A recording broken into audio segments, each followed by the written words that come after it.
I ja jak nabywałem te samochody zabytkowe, ja tak naprawdę, no, mówiąc wprost, no, nie wiedziałem, na co się pisze. No. Trzeba być uważnym, trzeba być dociekliwym, trzeba być przedsiębiorczym, ale też trzeba umieć się nagrodzić, umieć sobie odpocząć, nie ciągle pracować, trzeba mieć czas też na rodzinę. Cenę się pamięta raz, a te wspomnienia o dobrej usłudze, o profesjonalizmie Zostają na całe życie. zostają na całe życie, tak. No.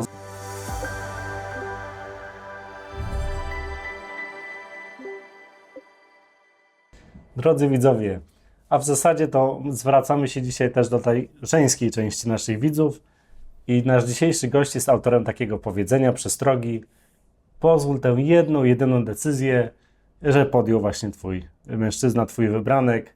Naszym gościem dzisiaj jest pan Tomasz Krajewski, właściciel firmy TK Group, która oferuje, uwaga, wynajem luksusowych limuzyn retro do ślubu i do innych uroczystości rodzinnych. Jego firma działa pod brandem limuzyna do ślubu i dysponuje czym? Ofertą klasycznych samochodów: Austin Princess, Rolls-Royce Silver Cloud, zgadza się? Tak. Warszawa M20, Wołga Gaz 21 i m.in. Rolls-Royce Silver Ride. Dobrze się czyta? Okej. Czy ten opis się na tym etapie się zgadza? Jasne, potwierdzam, wszystko się zgadza.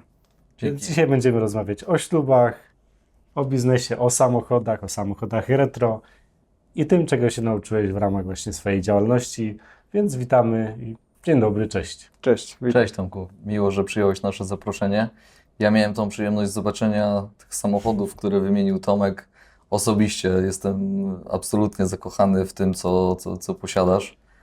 Niesamowita kolekcja, piękne samochody i nawet zdjęcia, które pokażemy też Wam, będziecie mogli sobie popatrzeć.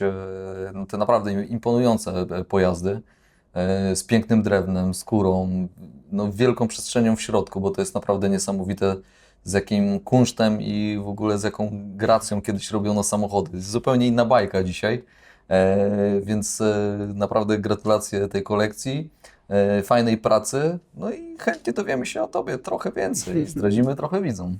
Jasne, nie ma problemu, pytajcie o co chcecie. Natomiast to jest taki moja odpowiedź na pytanie Panie młodym, czy samochody mają klimatyzację. Odpowiadam, że nie mają, ale mają klimat. I wszyscy się cieszą, więc to jest fajny wstęp do rozluźnienia atmosfery, bo ten jednak dzień potrafi być troszeczkę stresujący. No zdecydowanie. Potrafi być stresujący. Więc powiedzmy, zacznijmy od początku, od startu. Kim chciałeś zostać jako taki chłopiec młody, czy jako chłopak i czy to marzenie, ten plan się spełnił? No, to jest dobre pytanie, ponieważ ja do końca, kończąc szkołę podstawową, nie wiedziałem, kim chcę być. Nie wiedziałem, co będzie dla mnie ciekawe, dobre. I tak na początku poszedłem do szkoły średniej, takiego liceum, ale tam się trochę męczyłem, bo jednak jestem bardziej techniczny i trochę za podpowiedzią rodziców zmieniłem tą szkołę na technikum elektroniczne. I dojeżdżałem do tego technikum, trochę się w tym technikum już lepiej czułem, fajnie się bawiłem, ale też jedną z przyczyn, dlaczego zmieniłem, bo chciałem zmienić też otoczenie, bardziej na chłopaków, którzy są tacy mają pomysły na siebie, nie to, że humaniści czytają, piszą, tylko umieją wiele rzeczy zrobić, no tacy bardziej doświadczeni. No i w tym kierunku szedłem, a potem stwierdziłem, że jednak ta elektronika jest bardzo trudna, za ciężka, trochę nie było tak łatwo sprostać oczekiwaniom nauczycieli, ale ostatecznie skończyłem tą szkołę, technikum, to było w Piasecznie i na studia już na dzienne nie chciałem iść w ogóle, natomiast poszedłem na zaoczne, co pozwoliło mi też łączyć te studia z pracą, więc studia generalnie, jak to żartowałem na studiach, to na studiach się odpoczywa, a w pracy po prostu się ciężko pracuje. No i studia to były na uczelni Łazarskiego, biznes i finanse. Okay. I po części ta praca została połączona przeze mnie przez pracę w kilku bankach, ponieważ zawsze mnie interesowało, żeby nie ubrudzić się za bardzo w pracy, a mieć dostęp do wiedzy takiej finansowej, co w późniejszym okresie pozwoliło mi też fajnie pomnażać oszczędności i zwiększać zarobki.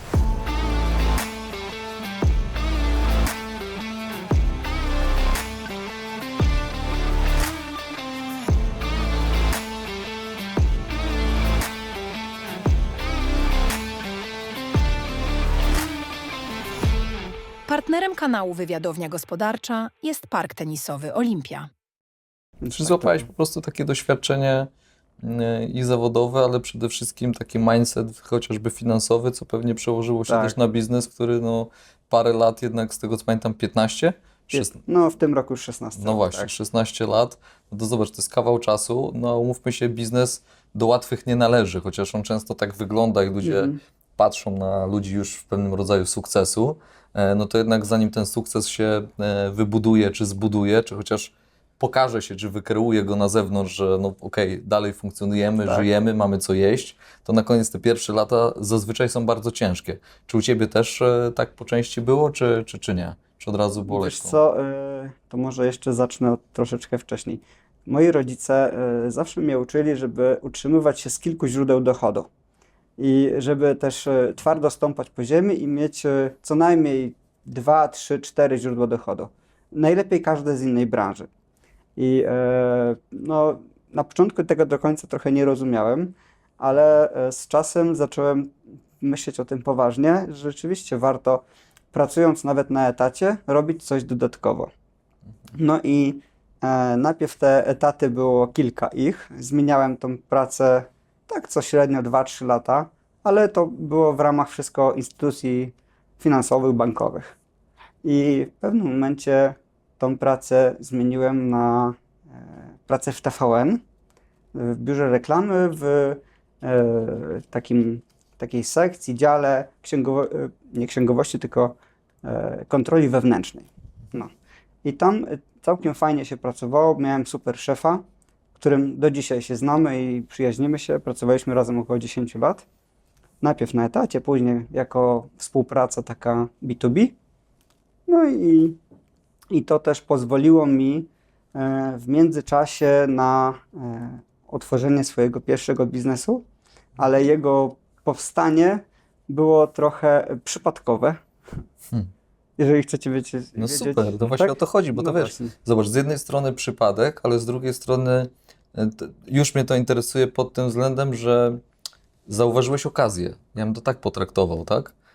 To mów coś więcej. Tak. Także mój kolega organizował swój ślub i to było w 2008 roku. Jak wynajął na rynku, podobno wynajął, skontaktował się z panem, który oferował taki fajny amerykański Dodge samochód i nie podpisał z nim żadnej umowy, ani żadnej zaliczki nie wpłacił, zadatku. Po prostu się umówili, że na tydzień przed ślubem ma się odezwać i go zawiezie do ślubu. On się odezwał, no i okazało się, że ten samochód został zarezerwowany komuś innemu. Ten pan po prostu go wystawił. No a ja byłem takim przyjacielem, bliskim kolegą tego chłopaka. No i widziałem, jakie to nerwy u niego były z tego I powodu. zostało 7 dni. I zostało 7 dni. Wiesz, i dzwoniliśmy do wszystkich. Po prostu przetrzepaliśmy ten rynek wzdłuż i wszerz. No i to była taka dziwna praktyka, która mi się trochę nie łączyła w kropki. Jak pracujesz w dużej instytucji, na przykład TVN-ie czy w bankach, to tam wszędzie są wszystko dokumenty, przedpłaty, formalności, faktury i inne takie rzeczy. A ten rynek ślubny tak trochę, Dziko. Partyzantka. taka partyzantka, wiesz, no tak trochę. I tak pomyślałem, że to nie będzie łatwe, to nie będzie trudne, to będzie łatwe, żeby wejść na ten rynek i jakby tam zrobić trochę takiego, wiesz, W porządku. porządku, tak, pokazać tą jakość. Rodzice zawsze wychowywali nas na uczciwych chłopaków, zaradnych, sprytnych, ale uczciwych. Bo po prostu to niesie wartość, to też pewność jest na życie, wtedy człowiek jest taki spokojniejszy. No i to był taki moment, kiedy ja postanowiłem, że spróbuję swoich sił na tym rynku i postanowiłem, że kupię taki samochód pierwszy. nowoczesny, co prawda, bo jeszcze wtedy mnie nie było stać. Ja miałem wtedy tam 25 lat, nie było mi stać na inne takie rzeczy droższe. I zacząłem od takiego nowoczesnego samochodu. Natomiast efekt nie był taki szybki, ponieważ miałem wypadek. W tym czasie, kiedy ten samochód kupiłem, znalazłem i już go szykowałem do wynajęcia, ale miałem wypadek, taki kawałek metalu wpadł mi w oko. Groziła mi utrata wzroku, ale na szczęście pod opieką lekarzy wszystko się udało. I to też mnie tak ukształtowało, że trzeba być silnym, że trzeba się nie poddawać, swój cel realizować i że wszystko mi sprzyja tak naprawdę, no nie? No i ten samochód pierwszy zaczął pracować tak po około 5 miesiącach. Ja nawet nie wiedziałem, od momentu zakupu, no bo miałem tą przerwę zdrowotną. No i tak naprawdę wszystkiego musiałem się nauczyć od nowa, stworzyć umowy z klientami, tych rozmów takich jakby handlowych, ofertowania. Nawet nie wiedziałem, co to jest strona internetowa, jak to powstaje, no jak działa tak naprawdę internet, co od czego zależy. No i z czasem to wszystko powstawało. Oferta się, stworzyłem tą ofertę, pomagała mi ówczesna moja wtedy dziewczyna, teraz już żona. Już od 13 lat jesteśmy małżeństwem. No i tak powoli ten samochód na siebie pierwszy rok, drugi, trzeci, no widać było, że jest bardzo duże zainteresowanie. No i mieliśmy potem swój ślub w 2011 roku. No i moi rodzice stwierdzili, że co byśmy chcieli na prezent. No ale już w sumie pieniądze mieliśmy, mieszkanie też mieliśmy, dostaliśmy też od rodziców, więc jakby nie potrzebowaliśmy dodatkowych środków pieniężnych, no to nas zapytali, to może samochód byśmy ci kupili, jakiś byście chcieli samochód. No i wtedy ja pomyślałem, że no okej, ale nowoczesne samochody tracą na wartości, to jest, za mało się zarabia, trzeba więcej. No i pomyślałem, że no zrobię rozpoznanie. Jeszcze nie odpowiedziałem na to pytanie, że tak chcę, ale tak już sobie pomyślałem, że może jakiś zabytkowy by się przydał, większe pieniążki. Wtedy to były takie, no różnica była co najmniej 2 razy tyle za tą samą pracę. No i też fajnie przenosił wartość taki zabytkowy samochód w czasie. Nie tracił na wartości, te serwisy notabene są prostsze w zabytkowym samochodzie, bo tam jest dużo miejsca i też są, jak ktoś jest sprytny, Jest mniej trochę stłuczone zaradny. w ogóle. Tak, tak. Mniej elementów, no zdecydowanie mniej Prostsze. elementów niż, tak, prostsze w budowie. Trwalszy, umówmy się. Trwalsze też, prawda? Ale też to taka zasada, jak się dba, tak się ma. No tak. No i zdecydowaliśmy, że poprosimy pieniążki, które przeznaczymy na zakup pierwszego samochodu.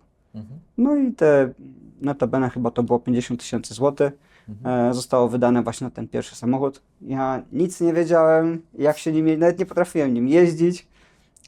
Tą pierwszą jazdę próbną to ten pan na swoim podwórku, który mi sprzedawał te samochody, to był też taki starszy pan, który już po prostu zmieniał branżę, szedł w branżę budowlaną. Te samochody sprowadzał z Anglii i te Austiny Princess sprowadzał z Anglii, remontował je, odnawiał i wynajmował je do ślubów. Natomiast no, już coraz bardziej był zajęty inną branżą, nie chciał się zajmować tą branżą ślubną. No i ja poczułem, że to może być interes. No i ten pierwszy samochód kupiłem. I co to był za samochód? Pierwszy? Austin Princess, właśnie Okej, ten, czyli który Austin, widziałeś u mnie. Austin, okej, No. okej. To jeden z tych pierwszych, tam, który widziałeś.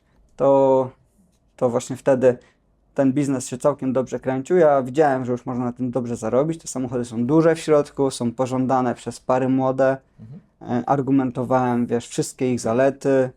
To im się, no, pojawiały się, wiesz, różne możliwości i pieniądze zwiększyły się u nas i dokupiliśmy po następnym roku już drugi samochód. Bez partnerów strategicznych ten program nie mógłby się odbyć. Trenda Group. Kompleksowe wsparcie dla biznesu w zakresie transakcji, sporów, podatków.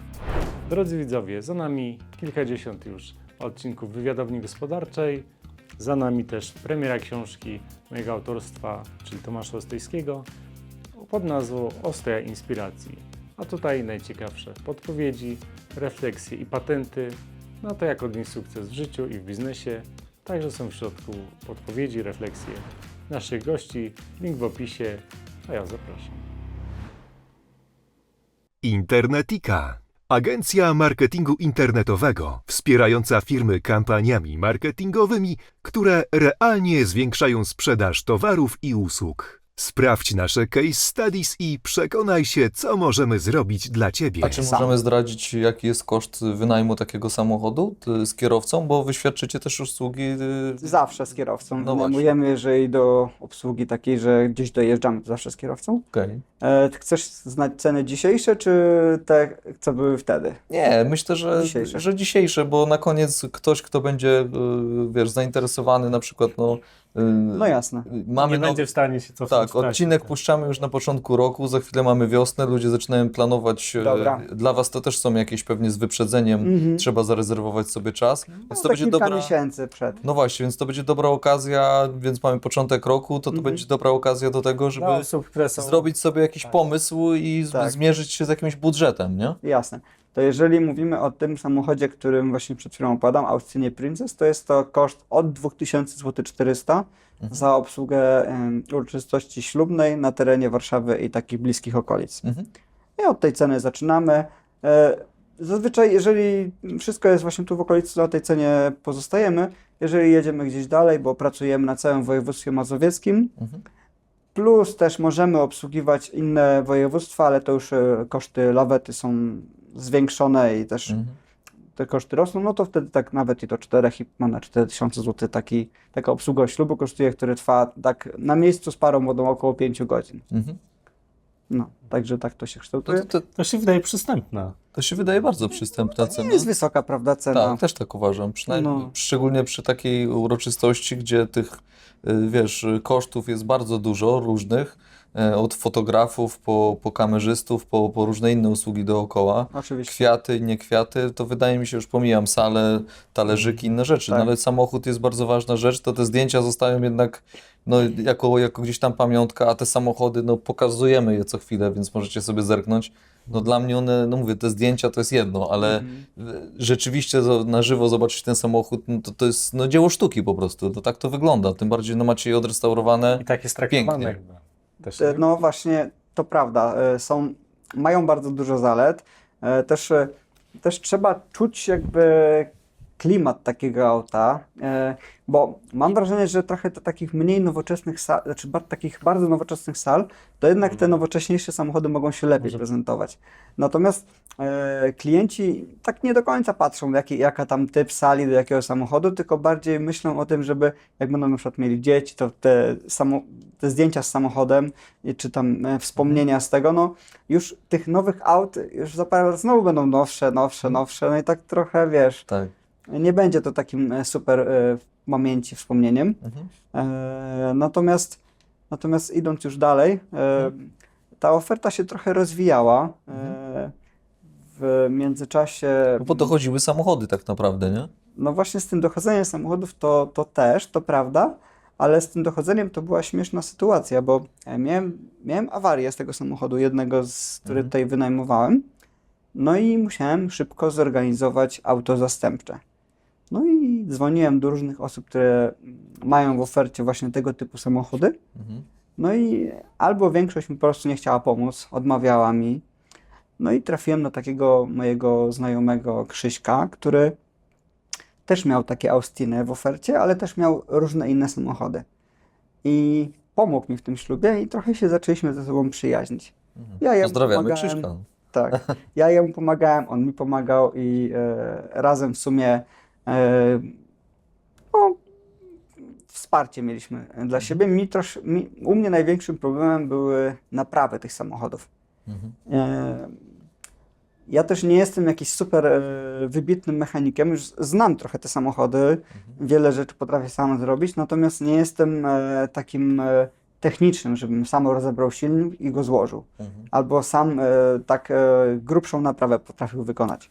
No to też chyba nie są takie oczywiste rzeczy. Na pewno No są nie prostsze są. te silniki, ale jednak trzeba znać się Trzeba na znać rzeczy, nie? się i też trzeba tak technicznie do różnych rzeczy No podchodzić. bo wiesz, dokumentacja nawet Nawet jakaś samo taka. poradzenie się, wiesz, doradzić właśnie. się, i żeby ktoś próbował cię nie oszukać, bo często mechanicy są tacy, żeby dla nich było wygodniej, prościej i jakby no z tą gwarancją jest różnie. Mhm. No, Miałeś złe Okej, doświadczenie. czyli Miałem różne doświadczenia, standard w nie? branży mechanicznej ciągle jest... taki, Nie Jest- trzeba, jest co robić. no, autoryzowanego serwisu już nie masz, ani takich, No nie to masz, to nie są masz, jednostki pojedyncze, które mają jakieś tam są doświadczenie, tacy- albo się podejmą takiego to- tematu, nie? A to nie są każdy ma- prawdziwi mechanicy, wiecie, to mechanik to dzisiaj to często jest wymieniacz, Mhm. w sensie, że on bierze nową część, wyjmuje starą, wkłada nową i już, no nie? Mhm. A tutaj jednak trzeba pomyśleć, czasem coś się nie chce odkręcić, trzeba to Odpowiednio do tego odpowiednio do podejść. tego podejść, no. Czy więcej czasu poświęcić. No tym bardziej, wiesz, to są rzeczy absolutnie niedostępne No, często, nie? ciężko Więc dostępne, albo trzeba po prostu naprawić, albo no, zdobyć używaną, którą też trzeba naprawić. no właśnie. No, więc ten Krzysiek, on już z uwagi na to, że sam wyremontował swoich kilka samochodów, to już miał trochę więcej doświadczenia i ja się czułem po prostu przy nim bezpieczniej w moim prowadzeniu. Miał też duży wpływ, ma też cały czas duży wpływ na moje niepożegnanie się z tą branżą, bo miałem różnych takich sytuacji, kiedy no, psuły się te samochody i no, było mi ciężko, no i mogliśmy liczyć na wspólne swoje wsparcie.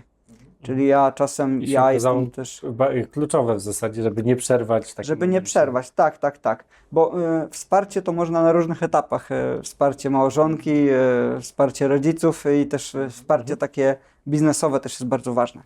Na Ale co Tomek, też- czy możemy to w takim razie już potraktować jako takie właśnie wyzwania, które napotkałeś w firmie? Czy to jest jedno z Oczywiście. wyzwań jakieś? Oczywiście. Mhm. Ja jak nabywałem te samochody zabytkowe, ja tak naprawdę, no, mówiąc wprost, no, nie wiedziałem na co się pisze. No, po prostu widziałem tam większe pieniądze, widziałem tam dużo szans, ale jakby kontakty z naprawami, z mechaniką, z poznaniem tych samochodów w ogóle, bo nigdy nie kierowałem żadnym samochodem takim starym, zabytkowym, który no to jest prosty w obsłudze samochodem, ale trzeba mieć odwagę, żeby w ogóle chcieć taki biznes otworzyć, tak? To jest bardzo ważne. Trzeba mieć odwagę, trzeba się nie bać i trzeba, jak coś nie wyjdzie, no to po prostu będziemy wtedy myśleć, co zrobić, ale nie zakładać, że będzie źle. No bo tak naprawdę tutaj jest odpowiedzialność wysoka. Wozimy ludzi, musi być bezpiecznie. Wiele aspektów też prawnych. Ja na przykład jestem taki trochę niepokorny w tej księgowości i mojej księgowej ona twierdziła, że się nie da zamortyzować samochodu zabytkowego, a ja twierdziłem, że się da, ponieważ ustawa o środkach trwałych i amortyzacji nie precyzuje, że to musi być samochód iluś tam letni, żeby go amortyzować. No i wystąpiliśmy o indywidualną interpretację podatkową. Trwało to trochę czasu, no i naczelnik wydał nam zgodę, że możemy amortyzować samochody zabytkowe. Super. Że tu nie ma podstaw. Czyli no. znowu, że to de Tak, facto taka no, zarobiłeś dociekliwość. jakieś tam pieniądze dodatkowo. Tak. No po prostu pomniejszyłem podstawę opodatkowania. Dokładnie, no. nie? Powstały koszty. Dokładnie. No Dokładnie tak. tak, i to też I się okazało, że się da się. da się zrobić. Czyli widzisz, ta wiedza i- bankowa przydała się Taka i takie dociekliwość, finanse no, i dociągliwość tak, trochę, nie? no. Czyli te korporacyjne procedury, inne rzeczy, jak się okazuje, to co opowiadasz, ja to tak rozumiem, że przynosiłeś. Wszystko ma swój etap w życiu. Trzeba, właśnie. nie można, trzeba być uważnym, trzeba być dociekliwym, trzeba Mhm. być przedsiębiorczym, Mhm. ale też trzeba umieć się nagrodzić, No, umieć sobie odpocząć, nie ciągle pracować, trzeba mieć czas też na rodzinę. No, także tak. Tomek, bardzo lekko to brzmi. Czy to oznacza, no bo z tego co ja wiem, to ty nie zajmujesz się tylko limuzynami, to nie są tylko samochody. Możesz coś powiedzieć więcej? Czy to są jakieś inne branże w ogóle? Co dodatkowo robisz? Wiesz co, to jak jeszcze pracowałem w TVN-ie, to w międzyczasie moi rodzice nabywali taką działkę w Piasecznie i to była przy takiej głównej drodze. Ja tak sobie jeździłem po tej drodze. Oni mieli plany zabudowy tej działki, natomiast nie w tym miejscu, które mnie interesowało i postanowiłem, żeby spróbować postawić taki nośnik reklamowy, który można by było wynajmować. I to był to dość duży wydatek, ale wydawało mi się, że to się będzie opłacać i podstawiłem też podobny standard jak w samochodach. Szedłem w coś, co jest takie wysokiej jakości, drogie, mniej dostępny dla takich popularnych osób, więc zrobiłem taki nośnik, który jest w ogóle podświetlany od środka, duży i dwustronny. Czyli puka nam tutaj techniką elektroniczną trochę, nie? Trochę tak, trochę tak. Oświetlenie LEDowe, no wiesz, taki, żeby był taki fajny, nowoczesny. Chociaż dzisiaj są bardziej nowoczesne, bo ten nośnik już ma tam około 15 lat, 14. Ale przez to, że właśnie takim jest wyższej jakości nosikiem premium, to też klienci byli premium i oni byli w stanie więcej pieniędzy za to zapłacić, za tą usługę, bo chcieli też w fajnym Jakości miejscu się... lepszej. Tak, każdy szuka jakości. Żeby reklama Chcieli też się- wyglądała dobrze. Tak, ja to wielokrotnie argumentowałem, że to, co tanie, to często bywa takie złudne, że ten baner, który tam wisi, to drukujemy raz i używamy go na przykład pół roku. No i to też zaświecało takie lampki wśród tych klientów, że no to warto dłuższą tą umowę zawrzeć, skoro już wydaliśmy pieniądze, że ten baner się nie zniszczy, że to nie jest jakiś papierowy, który woda tam, wiesz, warunki atmosferyczne zniszczą go, no nie? Będzie po prostu wyblaknięty, nieładnie wyglądający. I to był jeden z takich, to jest jeden z takich elementów, które generują nam do dzisiaj te przychody. No i potem już z czasem pojawiało się coraz więcej tych pieniędzy i wpadliśmy na taki pomysł, też inspirując się rodzicami, którzy mają kilka nieruchomości, które wybudowali i wynajmują, głównie komercyjnych. Czy moglibyśmy my też taki budynek sobie wbudować? No i też jednocześnie chcieliśmy powiększyć powierzchnię dla nas, dla mojej rodziny mieszkalną. Zastanawialiśmy się, czy kupić mieszkanie, czy jednak dołożyć tych pieniędzy i wybudować większy budynek. I nasi rodzice też przyszli z taką propozycją, że nam kupią to mieszkanie, ale że wtedy no już kupią i już nic więcej nam jakby na razie wolą nie pomagać, żebyśmy sobie radzili sami. To jest tak już bardzo duża pomoc, bardzo duże wsparcie, za co zawsze po prostu jesteśmy za to wdzięczni. I postanowiliśmy, że nie będziemy chcieli prosić o to mieszkanie, natomiast poprosimy, żeby nam działkę przepisali, na której zaprojektujemy sobie budynek mieszkalno-usługowy, który połączymy w nim kilka funkcji, czyli połączymy w nim funkcje, zapewnimy nam większe mieszkanie, większy dom, większą powierzchnię do mieszkania dla żony i dla I dwójki to jest dzieci. jedna funkcja. To jest pierwsza. Druga funkcja to, że samochody będą w jednym miejscu, będę miał miejsce dla spotykania się i będą wszystkie w jednym miejscu, te samochody. A trzecia funkcja to, że dalsza część tego budynku będzie po prostu wynajmowana komercyjnie firmą i co pozwoli mi i naszej rodzinie tak realizować te etapy stania nogą na kilku źródłach dochodu. I wtedy to już są 4 źródła dochodu generowane, plus jeszcze żona pracuje na etacie, no i też prowadzi swoją działalność. W sumie tych źródeł dochodu jest w sumie teraz 6. I to wszystko pozwoliło nam czuć się bezpiecznie, pewnie. Czujesz, byłem w tym. Więcej to poczucie czasu. bezpieczeństwa jest inne zupełnie. Tak, więcej czasu poświęcać też dzieciom, rodzinie, mieć no, taką relację fajną. No, Wiesz co, to wiesz, też to pięknie pieniądze generują taki spokój, ale też no, dają bezpieczeństwo i dają różne możliwości. Tak, tylko wiesz co, mam wrażenie, że zobacz, no, o tym co opowiadasz, to twoja historia pokazuje to, że rodzice byli przedsiębiorczy, Tak. że na koniec jesteście wdzięczni tym rodzicom za to, że was gdzieś tam wspomogli, Tak. ale na koniec sami rozwijacie i no, na samym początku też powiedziałeś, że dzieci jako dziecko słyszałeś od rodziców, żeby mieć kilka źródeł jakichś takich Oczywiście. dochodów, kilka gałęzi, dywersyfikację trochę taką swojego portfela.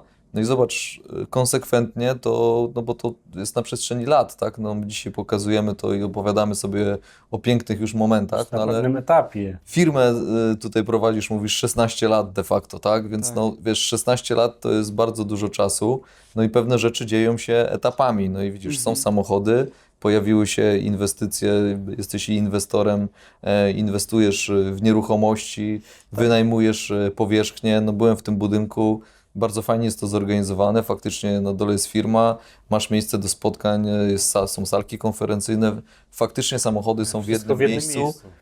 Masz Tak, to- to też skraca taką, wiesz, czas potrzebny na przejazdy, na różne Tak. takie rzeczy, to też trzeba o tym... W skali rocznej, każde 10 minut, 15 dziennie. tak. Oczywiście, no. Tak, i to jest dobre. To wszystko, jeżeli człowiek się wychowuje w takiej w takiej przedsiębiorczej rodzinie, w takiej no, zaradnej, i to nie jest tak, że to jest jakby pierwsze pokolenie, które takie jest. To nasi dziadkowie ze strony mamy, jak i ze strony taty, w ramach swoich możliwości, w ramach lat, w którym żyli, no musieli sobie radzić. No i radzili sobie. Te swoje pierwsze lata, które byłem młodszy, też mówiłem, że nie potrafiłem za bardzo sobie odpowiedzieć na pytanie, co chcę do końca robić, więc próbowałem różnych rzeczy, ale z każdej tej pracy warto coś wyciągnąć, zastanowić się. Ze studiów też na przykład moim szefem w tym TVN-ie to był jeden z studentów na studiach. I O. to jakby nie było powodem, dlaczego akurat ja tam zostałem zatrudniony, bo normalnie brałem udział w konkursie takim na takie stanowisko. Jasne. Natomiast ten mój kolega, no tylko, że Zauważył Ciebie po prostu w tak, jakiś sposób. dał mi znać, że taki konkurs powstaje. Jak mam ochotę, to żebym do niego przystąpił, no nie? Bo widzi w więc- Tobie potencjał. Tak, bo znaliśmy się, studiowaliśmy ze sobą kilka lat właśnie na uczelni, więc no, nie zawodziłem, byłem na czas. Wiesz co, ale mówisz też rzeczy bardzo nieoczywiste, bo wcale nie jest powiedziane, że jeśli dziadkowie, później rodzice są osobami, które są nauczone i wiedzą, w jaki sposób zarządzać swoimi pieniędzmi, obojętnie jakimi one są, to wcale nie jest oczywiste, że dzieci ten schemat czy ten model przekazywany z pokolenia na pokolenie będzie kontynuowany. Często spotykamy się jednak, że któreś pokolenie wykoleja się i albo staje się, z racji tego, że te pieniądze są, to są leniwe, nie szukają Ta tych jakichś sukcesja okazji. się robi. No, mamy wiele przykładów. No, dzisiaj pan Solosz mierzy się z różnymi sytuacjami gdzieś tam w rodzinie. Nie znamy tego, nie chcę w to wchodzić, bo to nie o to chodzi. Jeden z ostatnich gorących tematów, ale patrzę na to wielowymiarowo i znam wiele osób, które dzisiaj czegoś się dorobiły i na przykład albo miały ciężkie dzieciństwo, bo były w rodzinach trudnych, ciężkich, alkohol grał tam główną rolę i te dzieci pomimo tak skrajnych doświadczeń wyszły dzisiaj na ludzi, coś robią. Jedni pracują na etacie, drudzy mają swoje biznesy, następni z kolei w jakiś sposób się inne rozwijają i rozwijają swoje dzieci.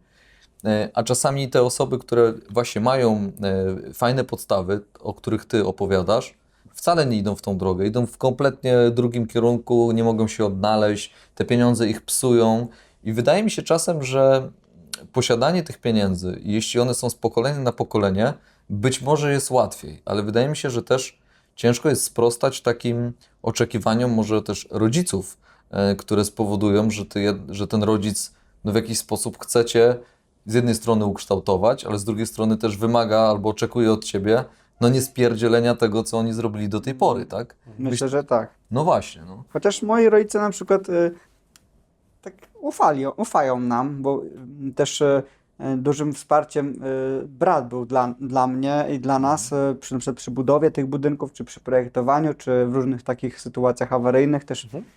Kiedyś miał trochę mniej pracy, to nawet po prostu obsługiwał uroczystości ślubne, był szoferem u nas w firmie.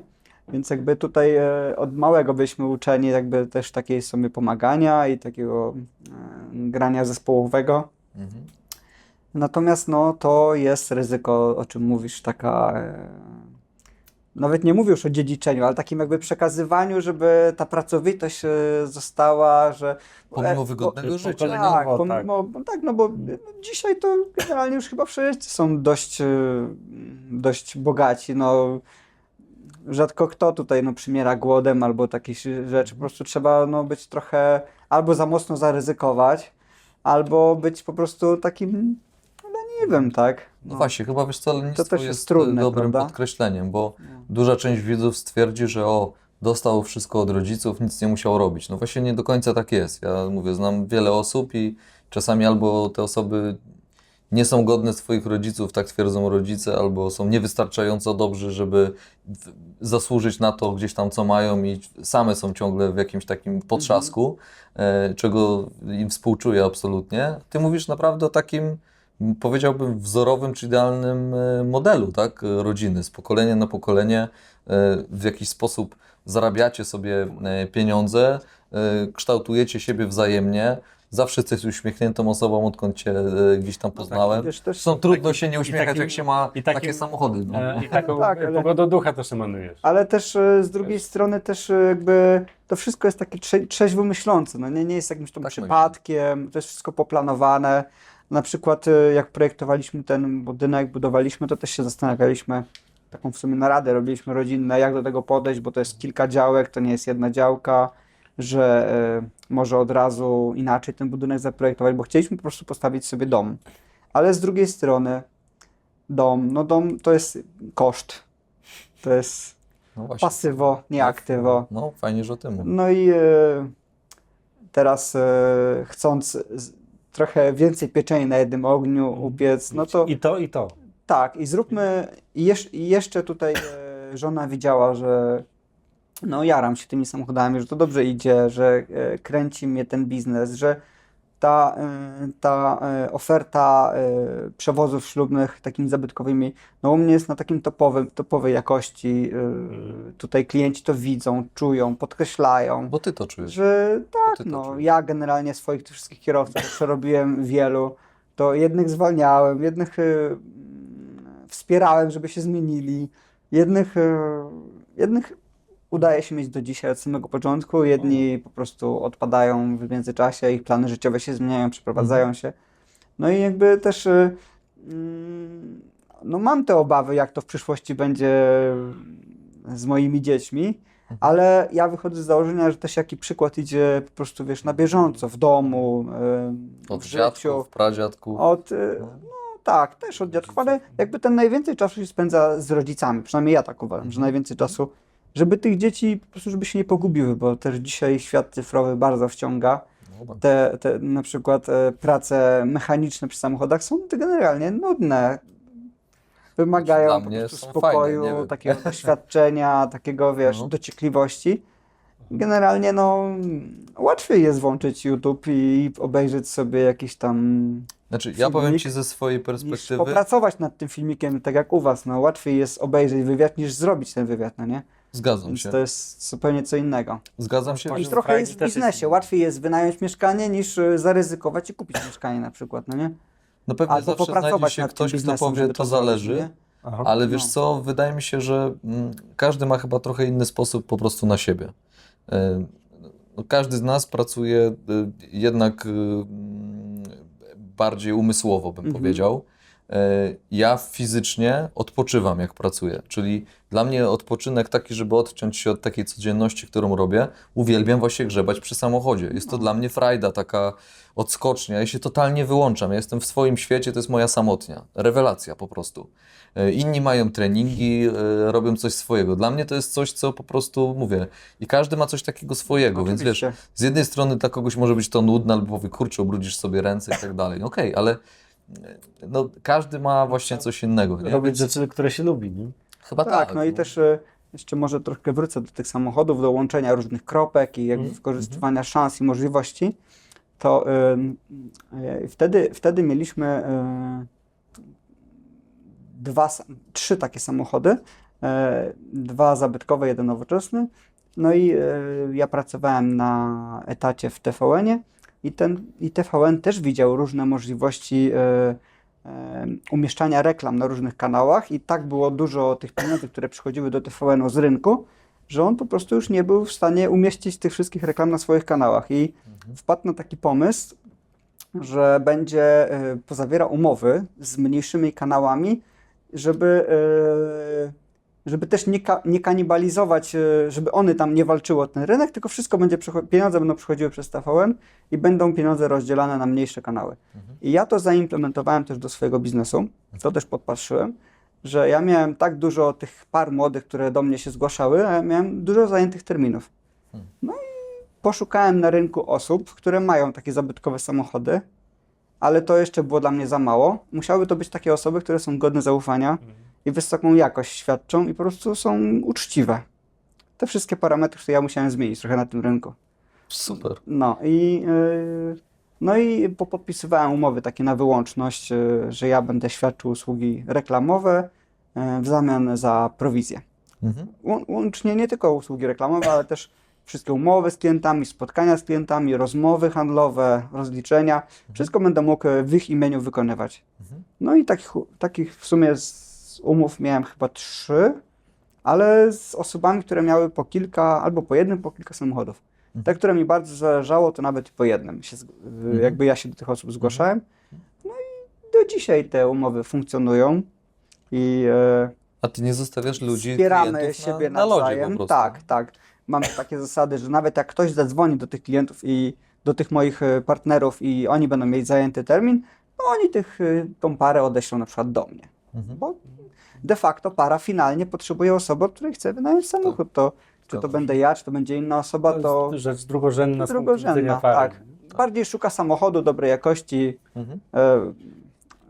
Cenę się pamięta raz, a te wspomnienie o dobrej usłudze, o profesjonalizmie Zostają na całe życie. zostają na całe życie, tak. No. Z tą uczciwością ciekawe, że inwestor Paweł Albrecht, który u nas wystąpił, to zszokował kiedyś, czy internet, ten YouTube biznesowy, bo powiedział, że żeby odnieść sukces w biznesie, wystarczy być uczciwym. Kropka. I wzbudziło to mnóstwo komentarzy, chyba 500 000 wyświetleń, że powiedział, wystarczy robić dobrze to, co człowiek zadeklarował i to jest cała zasada. Koniec. Tak, bo to się na tym buduje zaufanie. I ja dzisiaj, moja sprzedaż to już nie jest do końca tak jak kiedyś, że ogłoszenia po prostu sprzedawały. U mnie dzisiaj to w dość dużym stopniu sprzedają fotografowie, bo oni już mają doświadczenia z tymi samochodami, wiedzą jak to będzie wyglądać, wiedzą jaką wartość dla To nich się to prezentuje wniesie. w obiektywie dobrze. Tak. Filmowcy, fotografowie, pary młode są mega źródłem leadów, tak? No tak, lidów, tak. No. Wzajemnie sobie pokazują, jeśli Feedów, zrobiłeś no, dobrą robotę, No oni rekomendują koniec siebie nawzajem, rekomendują cię dalej, masz dziewczyny lida, no. rozmawiają. dokładnie. Może by chciały, żeby tych samochodów było setki różnych do dyspozycji, ale nie oszukujmy się, no, jeżeli dziewczyna chce duży, fajny samochód i zabytkowy, to I dosłownie biały. ma kilka modeli na rynku do wyboru, Dokładnie. w tym 9 u nas, które są w ofercie. Wojtek może być zaskoczony, bo ja byłem, pytając jeszcze przed programem, kto w zasadzie te samochody wybiera, jak para młoda przychodzi. Tak. Byłem przekonany, że to są mężczyźni. Mają jakiś swój model wybrany, po prostu Tak. i przychodzą, negocjują i chyba nie do końca. Nie do końca tak jest, wiesz, mnie zawsze to interesowało, ponieważ Ciekawe. pracując w TVN-ie widziałem, że oni bardzo dużo energii i pieniędzy poświęcają na analizę w ogóle, skąd się biorą klienci, w jaki sposób te pieniądze przepływają, co zaoferować, taka po prostu analityka. No i ja też różne narzędzia analityczne sobie zorganizowałem w swoim biznesie i też jednym z nich jest Google, kiedyś był Google Analytics, teraz to się nazywa inaczej, był podpięty do mojej strony, no i się zszokowałem, dokładnie to co mówisz, że to nie faceci wybierają samochód. No proszę. Nie wyszukują, przepraszam, bo wybierają, na umowie Okej. jest facet podpisany. Okej. No i nawet taką prześmiewczą rolkę trochę sobie zrobiłem na Instagramie z tego i mówię, że pozwól choć tą jedną decyzję podjąć swojemu mężczyźnie. Dobre, No. dobre. No bo tych usług ślubnych jest tam pewnie ze 20 czy ze 30 na faktycznie. takim dniu ślubu. No chociaż to jedną niech Podejmie facet facet. podejmie. No i fizycznie jest tak, że podpis pod tą umową jest faceta, Super.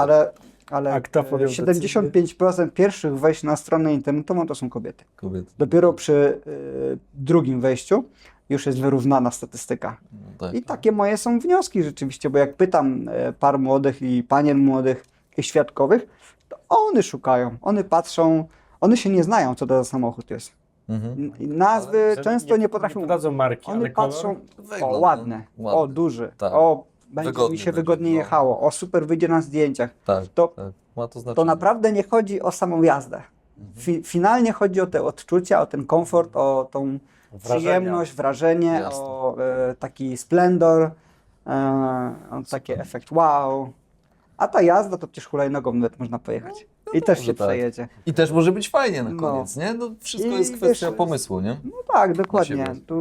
siebie. Ta usługa też ja wychodziłem z założenia, że ona nie może być najtańsza na rynku. Ja też staram Musi być się mieć jakość, dość nie? wysokie te ceny, ale to daje odzwierciedlenie, wiesz, w wyglądzie tego szofera. Szoferzy są elegancko ubrani, są przystojni. Jeżeli Zobacz na para- czapkę, nie? Chociażby to też No właśnie. fajny gadżet taki. To był jeden z możemy elementów, pokazać. który jest naszym wyróżnikiem, że szoferzy są w czapkach szoferskich. No właśnie, wygląda to to zobacz po co prostu powiedzieć, trochę- czapka szoferska. A nie? bardziej dostojnie? Wygląda to tak, wiesz, elegancko. Mhm. Pierwsze wrażenie jest po prostu wow, Mhm. super. Super. Tak to powinno wyglądać. Nie? Super. No i potem wszystko to, co się dzieje wokoło, tak? Czyli ten szofer otwiera drzwi, delikatnie rozluźnia atmosferę, prowadzi bezpiecznie, też trochę doradza, no bo za Już masz pierwszym doświadczenie, razem, widziałeś wiele par, nie? tak, za pierwszym razem to każdy się chyba trochę stresuje. No, Trzeba o tym porozmawiać i rozluźnić atmosferę, trochę pożartować. No więc, Fajnie. więc tak robimy. I też jak prosimy potem o opinię po takich ślubach, bo No jest staramy ona się ważna. na te... Dla nas to do końca nie jest ważna, ale dla innych osób jest ważna. No, Dla pod tym Google'a względem jest myślę, ważna. Pod tym względem myślę, nie? Że ktoś, kto Dla- ma podjąć jakąś decyzję później, Tak. że wybiera was, no to, Tak, to tak, na pewno tak. jest wsparcie. nie? Bezpieczniej się człowiek czuje, kiedy przeczyta opinię, nie wiem, 60 osób. Że wszystko było ok? Tak, tak. I to kobiet. I to kobiet. To Kobiet, facetów, różne osoby. Tam się czasem rodzice piszą opinie, bo jednym z takich pomysłów właśnie, czasem na przykład młode osoby inspirujące się Instagramem, to tak nieczęsto są te samochody pokazane. Mhm. Może nie tak często, jakbym chciał, ale na przykład rodzice jechali do swojego ślubu samochodem, albo na przykład chcieliby jakiś prezent podarować swoim dzieciom, no to na przykład kontaktują się i wynajmują Super. te samochody. Super. Więc to jest jeden z takich elementów, gdzie też prosimy tych rodziców. No i jest z tego fajny oddźwięk. Okej. Tomek, no ja ze swojej strony gratuluję Tobie, ale gratuluję i Twoim rodzicom, dziadkom na pewno, że macie fajnie tak ułożone modele swojej rodziny i naprawdę mówisz to, co opowiadasz naprawdę z fajnym sensem, pokazujesz ten przychód taki pasywny, wypracowany długofalowo, długodystansowo, raczej podchodząc do tego życia jak do maratonu, a nie do sprintu. I dziękujemy Ci za to, że tutaj chciałeś z nami być i podzielić się swoim doświadczeniem, wiedzą tym, co robisz. I na koniec chciałbym tylko Cię zapytać, czy jest coś, z czego jesteś dumny na przestrzeni tych wszystkich doświadczeń życiowych do tej pory? Ze wszystkiego jestem dumny. Ze wszystkiego, co jest, było i pewnie i będzie. Ze wszystkiego jestem dumny. Nie wskażę niczego tak wyjątkowego. No, najważniejsza jest rodzina, bo to wszystko potem buduje spokój, porządek, wzajemne wsparcie. Ja kiedyś pracowałem dużo więcej, teraz moja żona więcej pracuje, ja trochę mniej, jestem bardziej w domu. Przy tutaj tych nieruchomościach, przy ogrodzie, przy takich rzeczach, przy dzieciach. I to jest ważne, żeby mieć te wzajemne zrozumienie i wsparcie. No, wiesz, jeśli się realizujecie, to jest najważniejsze. I to, Tak. co nas ciekawi, jeszcze jakie samochody są dostępne w ofercie. Mówimy tutaj o roku 2025 i z tej puli, który z nich jest Twoim ukochanym. No, najbardziej sercem jestem związany z samochodami Austin Princess i one no, jakby rozpoczęły tą historię i najwięcej jakby z nimi mamy relacji takich pozytywnych, natomiast też najwięcej mi nerwów przyprawiają. Szczególnie jeden, pierwszy, który nabyliśmy, to czasem się pojawia wiele wyzwań związanych z tym samochodem i gdyby nie pomoc Krzysztofa i innych osób z mojego otoczenia, to pewnie już bym go sprzedał. Ale że on jest tym pierwszym i tak też moi synowie też czasem zapytują, bo mamy 2 synów, Wojtka i Grzesia i tak się trochę dopytują, że tato, jak my będziemy mieli prawo jazdy, to czy na przykład jeden z tych samochodów będzie mój, drugi będzie drugiego syna, a trzeci może zostawisz sobie, jak my to podzielimy. Wiesz, jakby czują, że identyfikują się z tym, Fajnie. pomagają mi te samochody przygotowywać, więc te Austyny Princess wydają mi się być najbliższe mojemu sercu, ale takim pod kątem biznesowym to najlepszym chyba byłby ten Rolls-Royce Silver Cloud, bo on jednak dużo bardziej przenosi tą wartość w czasie. Dużo bardziej jest też taki z historią, prestiżowy, pod kątem kolekcjonerskim, jednak taką wartość ma wyższą pod kątem kolekcjonerskim, ale też pieniądze, no, nie na wszystko mam wpływ. Ja kupowałem te samochody nie myśląc o jego wzrostu wartości. Zawsze staram się myśleć oczami klienta, dla kogo ja ten samochód będę używał. Czyli jak na przykład mieszkanie remontuję, to nie remontuję dla siebie tych kolorów i wykańczam, wynajmuję, tylko myślę pod kątem tego użytkownika. Już wtedy, kiedy jest remont prowadzony, to już jakby oczami przyszłości widzę tutaj tą parę, czy tam tą rodzinę, bo to są różnego typu nieruchomości, pod kątem ich, tak? Tak samo te samochody. Te wnętrza w kolorze białym czy kremowym, no one nie są zbyt praktyczne do codziennego użytku. Bo się Ale po prostu wyglądają brudzą. pięknie, nie? Ale na tą uroczystość ślubną Pasują no, idealnie. są efekt wow, tak? I To drewno. ponoszę te wszystkie koszty utrzymania, prania, samodzielnie też. Konserwacji. Tak, wiesz, dbania o to wszystko, pucowania, żeby to pachniało i błyszczało. No i celem właśnie, żeby to nie mi się podobało tak do końca, bo no mi też musi się podobać, ale najbardziej temu użytkownikowi końcowemu. I to jest też bardzo ważne, żeby pod tym kątem myśleć, tak? Tak, a czy chciałbyś się też podzielić, tak, wiem, że kończymy, ale takimi radami dla przedsiębiorców, takich początkujących, którzy chcą biznes budować i tak, żeby on się po drodze nie zepsuł. Albo nie wywrócił. To trudne. No pierwsze, co mi przychodzi na myśl, żeby zaplanować sobie parę kroków do przodu. Przynajmniej to rozpisać, jak się by widziało w przyszłości ten biznes. Taką ścieżkę sobie wyznaczyć.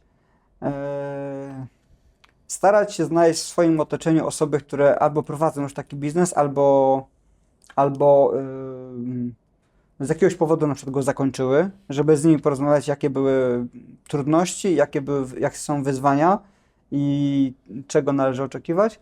No i też nigdy nie stawać w miejscu, tak jakby nie słuchać po prostu osób, które się dzieją wokół ciebie, bo często jest tak, że te osoby wokół ciebie najwięcej ci podpowiedzą, tylko wystarczy to mądrze przeanalizować i jakby użyć to.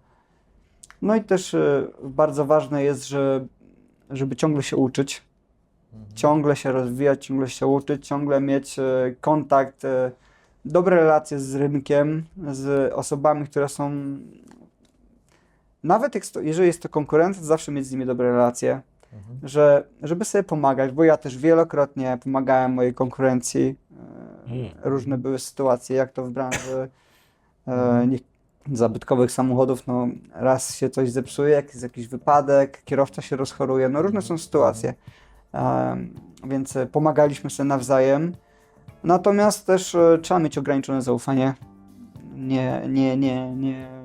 nie iść w ciemno, wszystko wierzyć w to, co ktoś mówi, tylko sprawdzić to, za dużo nie obiecywać, a jak już się obiecuje, to starać się to na 100% zrealizować, albo nawet więcej.